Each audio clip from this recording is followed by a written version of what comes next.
వర్ధంతులకి ప్రభుత్వం అనౌన్స్ చేస్తుంది. గతంలోనే 25 మంది పెట్టారు, ఇప్పుడు మళ్ళీ చంద్రబాబు గారు ఒక 4-5 పేర్లు పెట్టారు. ఆ 25 మందిలో కూడా కాపులు జయంతి అంటే ఫ్రీడమ్ ఫైటర్ ఉన్న కన్నిగంట హనుమంత్ కానీ, మనకి బొంగురు మోహన్ గారు కానీ, అదేవిధంగా శ్రీకృష్ణదేవరాయలు గారు కానీ జయంతి అంటే అఫిషియల్గా ముఖ్యమంత్రి దగ్గర నుంచి ఒక ఎంఆర్ఓ వరకు దండేసి ఈ నాయకుడు మాకు ఆదర్శం, ఈయన చాలా మరి దేశం కోసమో రాష్ట్రం కోసం ఈయన పోరాటం చేశారని చెప్పడానికి ఆంధ్రప్రదేశ్లో ఒక్క కాపు సమాజ వర్గం నుంచి ఒక్క నాయకుడుగా లేడు అని చెప్పేసి ఈ 70 సంవత్సరాల్లో ఈ రోజు వరకు గవర్నమెంట్ అఫిషియల్గా డిక్లేర్ చేసింది. పక్కన మన కర్ణాటకలో ఉన్న వాళ్ళు కూడా 10 మంది పేర్లు పెట్టారు, వాళ్ళ జయంతి చేస్తున్నారు.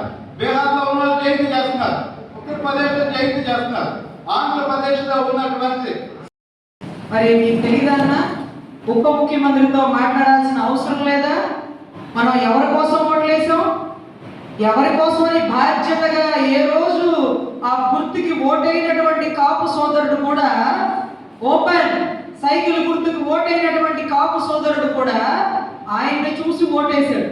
గుర్తుపెట్టుకోండి, ఎక్కడ కూడా తగ్గుండాల్సిన పని లేదు, పొంగి నడవాల్సిన అవసరం అంతకంటేనూ లేదు. ఈరోజు ఇంకొక సోదరుడు చెప్పాడు, మందకృష్ణ మాదిక్ గారిని నరేంద్ర మోడీ గారి దగ్గర తీశారట. అవును, వాస్తవమే. పవన్ కళ్యాణ్ గారిని అంది హై తుఫానీ హై అనేది కూడా ఆయన తుఫాను ఆయన అంది అని కాదు, ఆయన వెనకాల ఉన్నటువంటి కాపు సామాజిక వర్గాన్ని చూసి మాత్రమే. మరి ఆ సామాజిక వర్గానికి ఆయన ఏం చేశారు? మరి నాకు కులముద్ర పడిపోతుంది అంటారు, కులభావన ఉండకూడదు అంటారు, ఒక్కొక్కసారి కులభావన తెచ్చుకోండి అంటారు. మన సమస్యని నిజంగానే కులం ఆశీర్వదించి లక్షలాదిగా ప్రజలు రోడ్ల మీదకి వస్తే ఆ సమస్య తీవ్రమైనదిగా రాష్ట్ర ప్రభుత్వం భావిస్తుంది. ఆ రోజు